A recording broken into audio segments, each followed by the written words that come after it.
yes, we can understand in an ideal world, if everybody was as passionate as we are, they might move to that direction, but we don't have time to educate and convert everybody. There's value in understanding why is single use a $2 trillion market. And it's not because people are dumb or mean or lazy.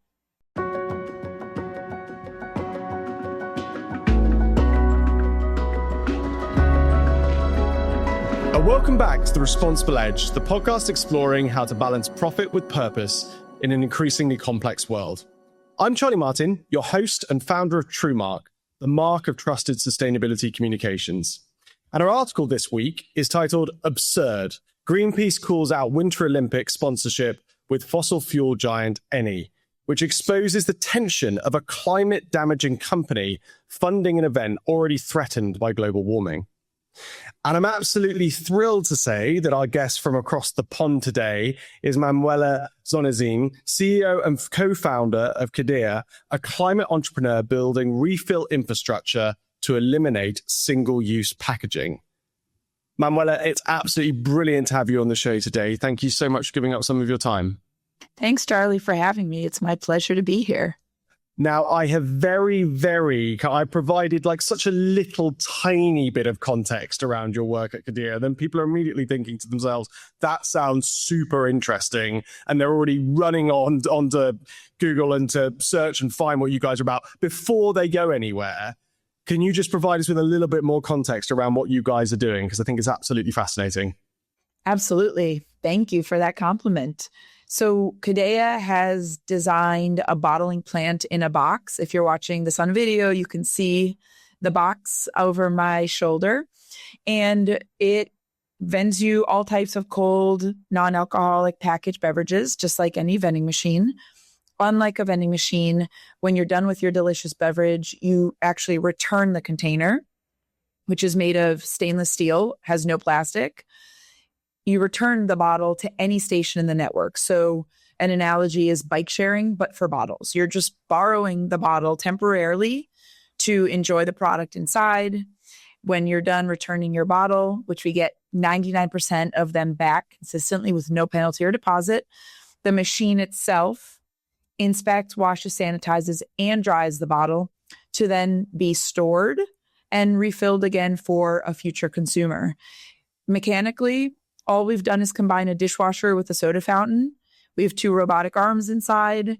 We have some machine learning in order to do the inspection, make sure the bottle is in great shape and that you didn't return a bottle full of bubble gum or cigarette butts. Mm-hmm. But we did not invent a single new thing. We just recombined existing technologies in a novel fashion and then decided, let's not move water around the planet. Let's leverage the existing tap infrastructure and bottle the beverage where the consumer already is. And by doing that, not only do we eliminate 99.999% of plastics, 75% of carbon footprint, we cut a third of the cost compared to single use today with no inconvenience, no additional cost to the customer.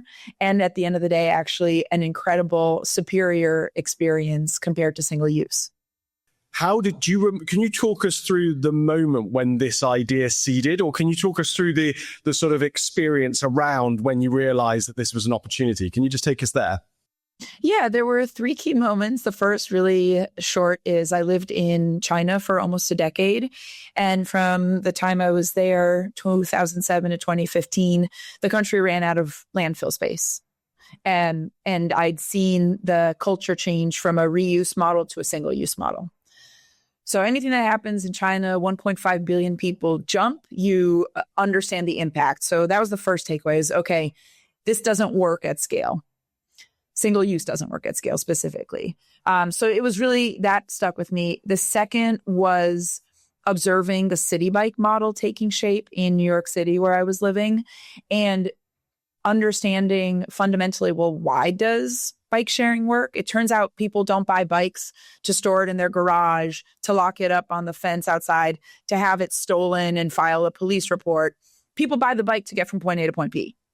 And that's why bike sharing works, because you actually can set up enough points in a bike network that you can bike from point A to point B, and then you don't need to own the bike any longer. And actually, bottle sharing is analogous. The reason in the United States we're all carrying around our Yetis and Stanley cups is because you want to have delicious hydration available to you. But the reason why single use is winning is because most people don't actually want to carry the bottle with them. They don't want to wash it. They don't trust the tap. They want more than just water. They don't want to carry it. And so single use works because when you desire the beverage, you pop into a gas station, a convenience store, walk over to the vending machine and pick up your bottle. So it was this insight of wondering, okay, what is the job to be done of a packaged beverage? Let's understand, let's empathize with single use first, not judge it, and then take away key learnings from it. And the third piece was when I started saying out loud, I was in business school at MIT and I started asking, well, why can't we get these bottles back?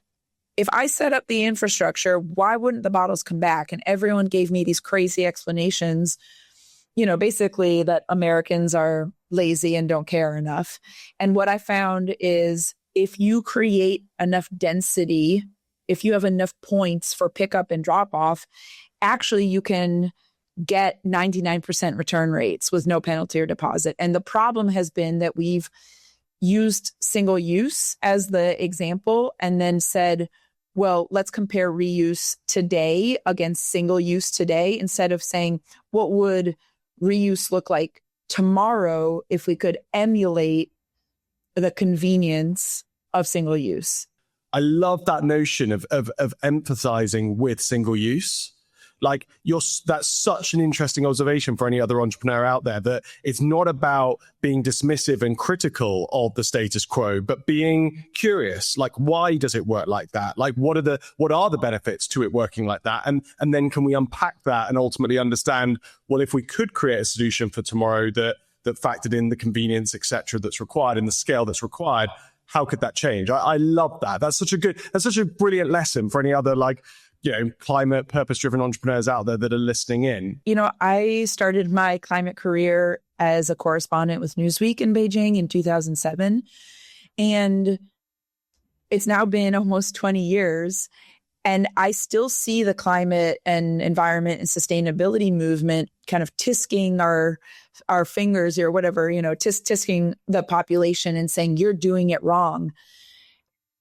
And nothing is changing. It's not moving. It's not moving quickly enough. Rather than saying, okay, the reuse, for example, in bottles and beverages, the reuse bottle movement or bottle market is a $10 billion market. It's growing at 4.4% CAGR year on year versus the single-use cold, non-alcoholic packaged beverage market is $2 trillion. Bloody hell. Excuse my language. Growing twice as fast. Wow. So we can keep saying, use reusables. That's what you have to do. And yes, we can understand in an ideal world, if everybody was as passionate as we are, they might move to that direction. But we don't have time to educate and convert everybody. There's value in understanding why is single use a $2 trillion market. And it's not because people are dumb or mean or lazy. It's because they have 1,000 other things that they're worried about every day. And yes, they're aware of climate. Yes, they're aware of plastics, but they're getting their kids off to school. They're rushing to work. They're paying their bills. They're making sure mom and dad are healthy and safe and don't need to go to the doctor. So we need to understand why the status quo is working, as you've already pointed out, and then understand what lessons to take away from it, and then use those lessons to structure the new solutions. And with Kadeya, what we always said is, okay, it's cost, convenience, and quality. We must at least meet, if not beat, single use. And then we'll just have this nice little design constraint, which is our bottles must be reusable.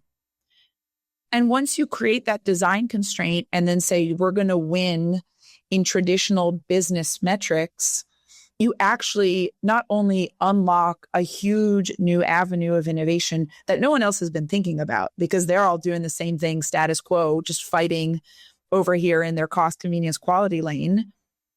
You also then start developing really interesting business models that haven't really existed before that are made possible by reuse and circularity and automation and robotics, which creates great defensibility around what you're doing that neither single use or reuse status quo can compete with. So you're actually building it. You open up the opportunity to build a whole new market for yourself. And that's what you really want to do to win, right? Peter Thiel says, don't build a business that's going to compete on the status quo. Build a new market. Build a monopolistic opportunity for yourself. When you look back now and you think about what you're doing and the fantastic work that you're doing with Kadeya, like, where's the inspiration for this come from? Like, what can you pinpoint any of those kind of formative experiences growing up that have really affected you and sort of driven you to do what you've done? I was born in Brazil and moved to the US when I was 7 years old. And I remember being shocked by how much garbage we generated in the United States. And I had this dirty little secret in second grade. I stayed after class to sort my classroom's garbage. And I was like, this paper can be reused or it can be recycled. And I was this little nerdy kid who didn't have language or the concept of circularity and sustainability that we have today. My parents were academics. My dad was an economist. So from him, I'd say I benefited from this like hyper efficiency mindset. And to me, waste was always an inefficiency. This is great material that is already here. It's in our classroom. This paper could be reused. It's not just the raw material, the trees and the water that went into growing those trees. It's the fact that that paper went through a paper mill, got put in a box, got put in the back of a truck, got trucked over to our school, got unloaded, was stored in the back. All those steps that have to then be repeated over and over. So this mindset around efficiency I got from my father and from quantifying things. And then my mother is an anthropologist. So to the point about asking questions, I think I got from her this training innately of how do you think about what you've observed? How do you kind of write that down as a hypothesis? And then how do you research that by talking to people and validate or disprove the hypothesis? And then from both of them, because my dad was actually a Marxist and my mother is a feminist, I got this systems thinking. So how do you look at the world and understand that the problems you're seeing in front of you, for example, in my second grade classroom, that garbage pail wasn't just one garbage pail. It wasn't one second grade classroom. It was every second grade classroom across America. And it was every classroom across America. And more than that, it was every office and every building. So I also think my parents in dinner table conversations talked about systems and how as individuals, yes, we have power and agency, but we also are a result of our environment. And how do we change the environment at large to hopefully make change so that you're not just, constantly trying to plug a leaky bucket. Let's turn the tap off, or let's turn on the plastics off entirely.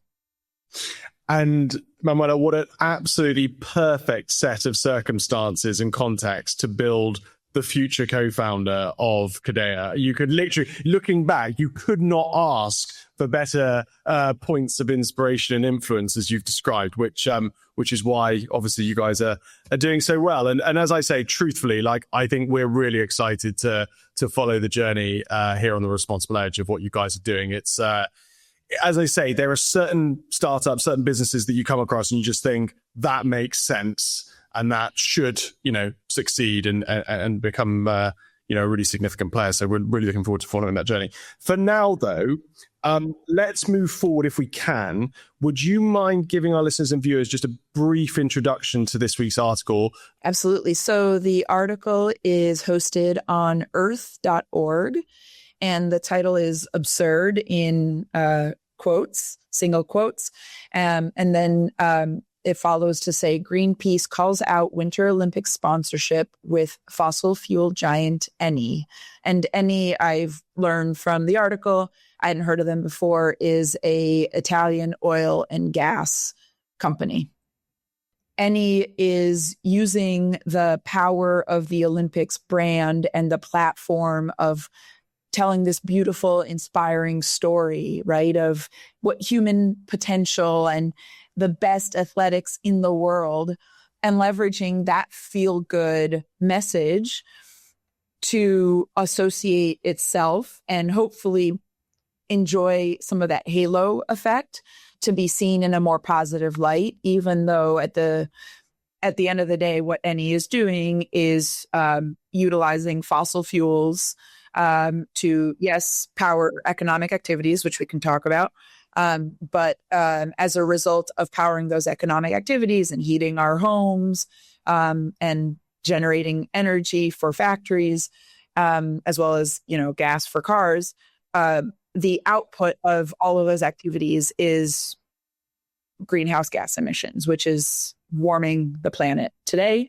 And so the article points out the contradiction between this beautiful, optimistic vision of the Olympics, which really inspires everybody to be their best and to play by the rules and perform on the global stage in friendly competition. So compares that, positions that vision with the vision, the reality of what a fossil fuel supplier and provider does to the planet. Manuela, for me, I almost found this, and I know it's no laughing matter, but it is almost comical, isn't it? Is it not? You've got to laugh. Well, you've got to laugh. Otherwise, you'd cry. Well, exactly. But there are lots of instances of, events or initiatives, etc., being sponsored by perhaps an inappropriate sponsor. Let's call it that.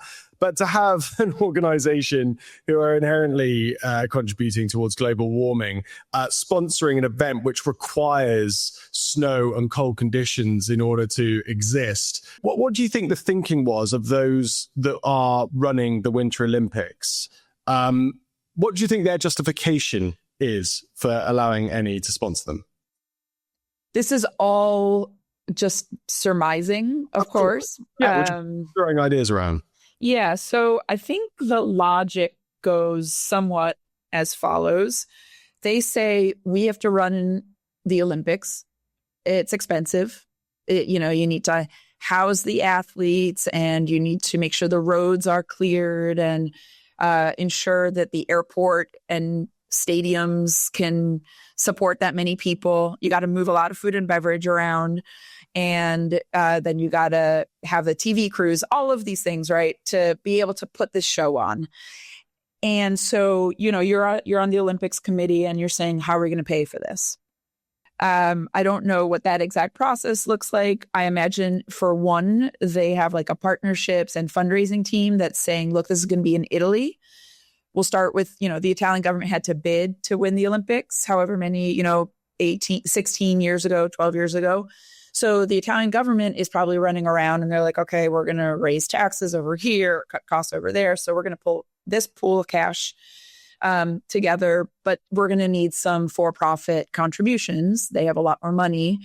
Who has a lot of money? Turns out oil and gas has lots of money. Let's go talk to our friends over there. And this could be seen as a win-win-win, right? The Olympics gets the budget they need to do what they're going to do to tell their amazing story to the world. The Italian government can look good hosting a successful Olympics and doesn't have to continue to raise taxes on its own citizens and bear the burden or the criticism of spending all this money on a show that's going to last, I think the main Olympics is 17 days. That's kind of how I think it probably happens. And Eni says, sure, that sounds great. Here's our marketing budget. Let's talk about what we can do, but we want to be listed in XYZ locations. Here are our assets that you're allowed to use. It can go on TV, it can go on the magazines, it can go on the banners. And that makes, and again, we're speculating, but I think you probably described it fairly accurately there. I think the thing that sort of concerns me again with the sort of example or the case that you've just described and or sort of the outlook that you've just described is that, there's going to be sensible people in the room that have looked at it and gone, we're going to get a bit of flack for the fact that we've got Eni sponsoring the Winter Olympics. But they've obviously looked at that from a risk and reward perspective and gone, yeah, but it's okay. We've got no issue with it. Is that part of the problem? So one thing that's coming to mind, I don't know if you've heard of or read the book, The Ministry of the Future. It came out a couple of years ago. I think President Obama called it one of his favorite books of the year. And it's a deep read, but it's a fiction.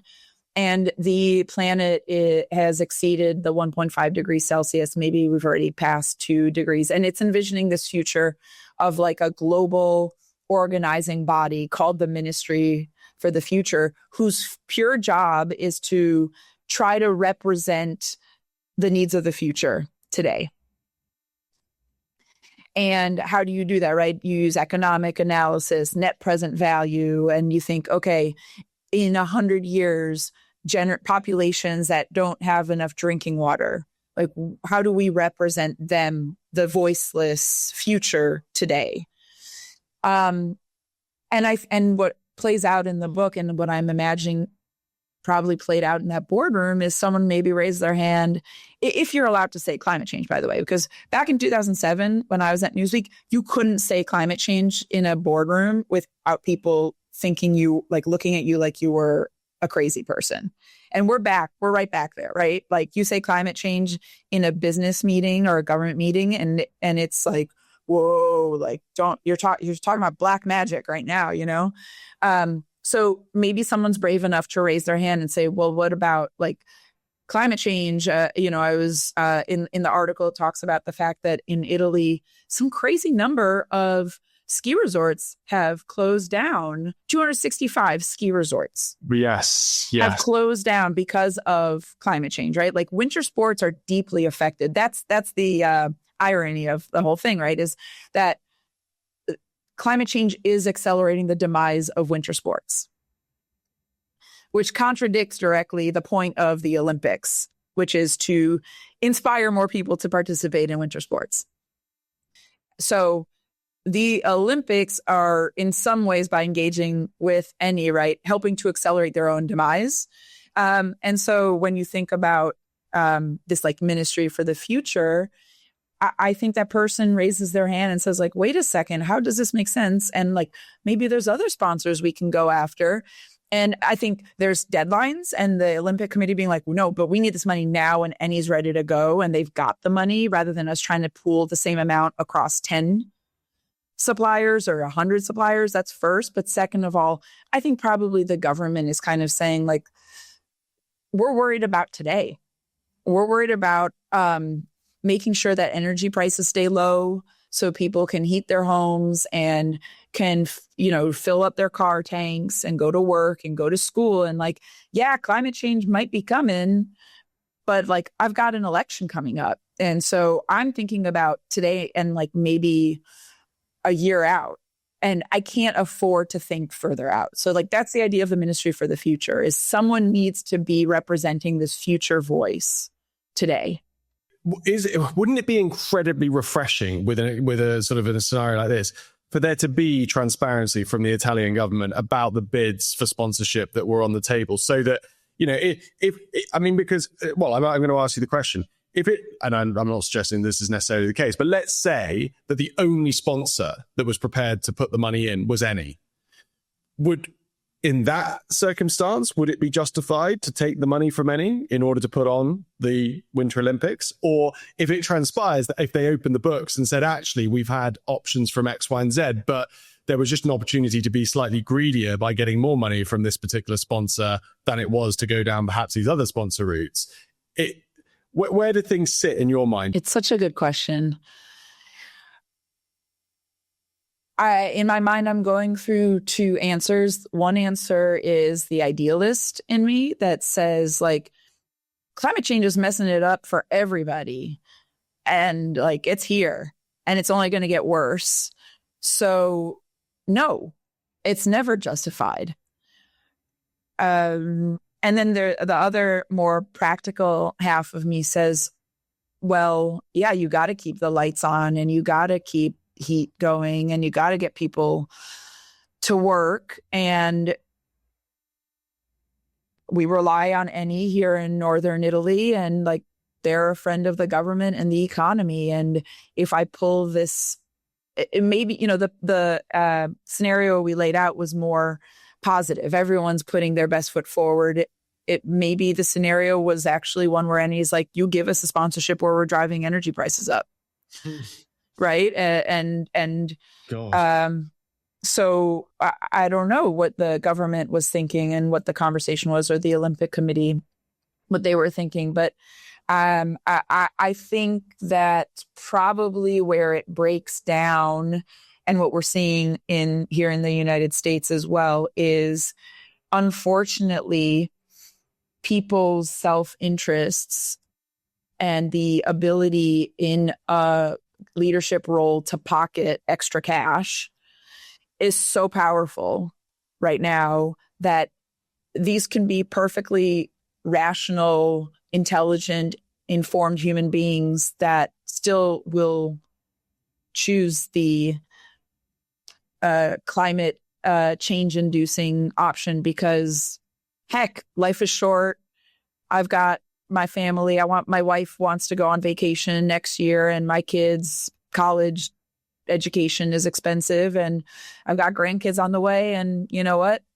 Screw the planet. Like I need mine. And like, why am I going to be the one why am I going to take one for the team? Like no one else is doing it. So why should I? I always think about, and sorry, I'm a big boxing fan, so bear with me as I run through this. But Muhammad Ali, regardless of views on other aspects of his life and his political views, etc., he gave up 3 years of his prime career, like in the middle of his prime career, to stand for his principle of not wanting to fight in the Vietnam War. Like, I was talking to somebody the other day saying, are there any like examples of sports people in particular in this age that are doing anything like that? Or are they all simply virtue signaling to the next key cause and then, ripping up the script when it doesn't quite fit with the financial outcomes that they're looking to try and achieve, or commercial outcomes they're trying to achieve? And we were debating this, and I think that can almost be extrapolated to what you've just described there, which is, where are the people that are beyond the kind of activist in role? Where are the leaders that are actually doing things that are detrimental to themselves and to their own outcomes for a principle, for a standard? Have we lost that in our society? I think we've lost it, is where I've landed, unfortunately. And I think it's in large part because the powers that be and the role models, the people at the top right now, are going for broke to get the biggest possible slice of the pie that they can. And it's total like Titanic sinking ship mentality. Like the ship is sinking, I'm getting on that life raft. And it's shifted really quickly. I think it's been bubbling under the surface, but for sure, Trump in office, obviously the leader of the United States in a role that's really supposed to be a role model and an inspiration of what's possible. And I think him being the leader of the United States, the wealthiest nation in the world, which for a long time has been a cultural leader and an example of what's possible, right? What are these ideals, even if they're imperfectly applied? What can these ideals stand for? And I just think him and his team and the people surrounding him, as well as now, I call them techno-feudalists in the United States mostly, Elon Musk and Jeff Bezos, like, these are the richest human beings ever in the history of humanity. And they don't give a damn about climate change or what's going on. And for me, it's been very confusing for a very long time. Yet to your point, like, what? You have everything you need. Like, you need another private island. You need another massive yacht. Oh, you want to go to outer space? Like, okay, what else why do you need that money? And I really I don't have the DNA to fully appreciate and understand how they're behaving and how they operate and think. But I do believe these examples have, and I think it actually started with Putin, which is a whole other conversation, who, annexed Crimea, and everyone's like, oh, I guess you can just do that now. So like, we can just pick on the small guy and take what we want.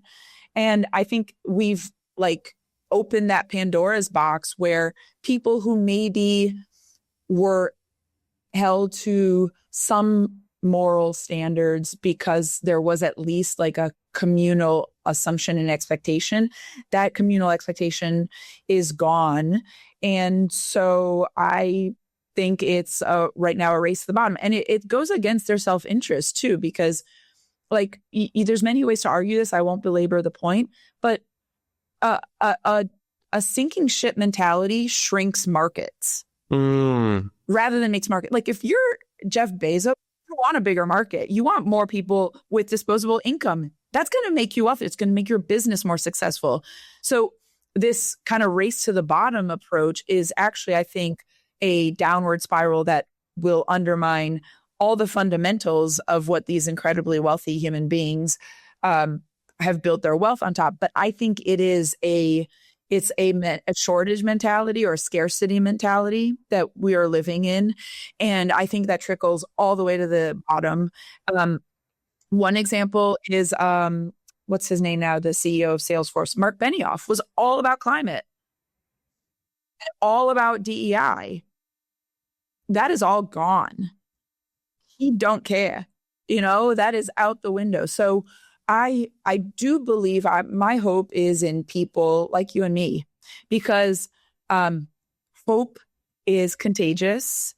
And I think most people look at Trump, et cetera, and while they think that it's kind of opened up this possibility, like, oh, should I behave like that? Is it like a winner takes all mentality, win at all costs?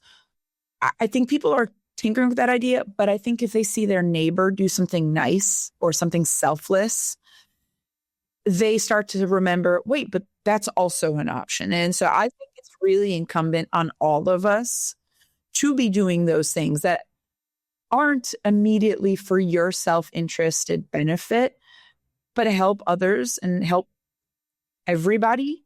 I think it's really important that we keep talking about that and modeling that. I think that's the only way to counter this winner takes all, race to the bottom mentality that we're seeing across the board.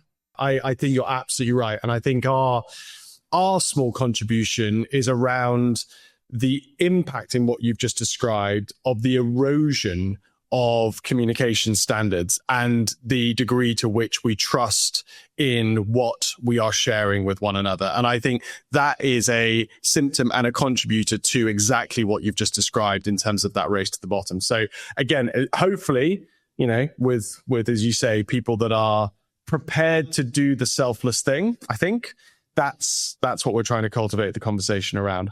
Now, I'm going to finish with the magic wand question. If I was to hand you a magic wand and you could change one thing about the commercial world this instant, what would that one thing be? Yeah, you've asked me that before. It's a really tough one.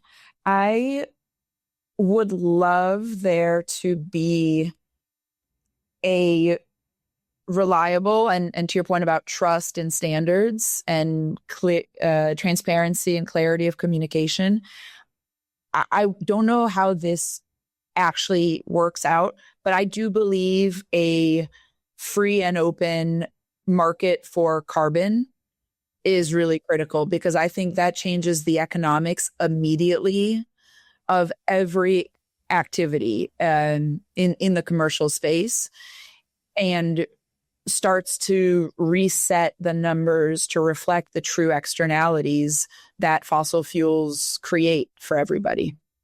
What would be your critique of the markets that we have in place today, and how do they need to evolve to become that?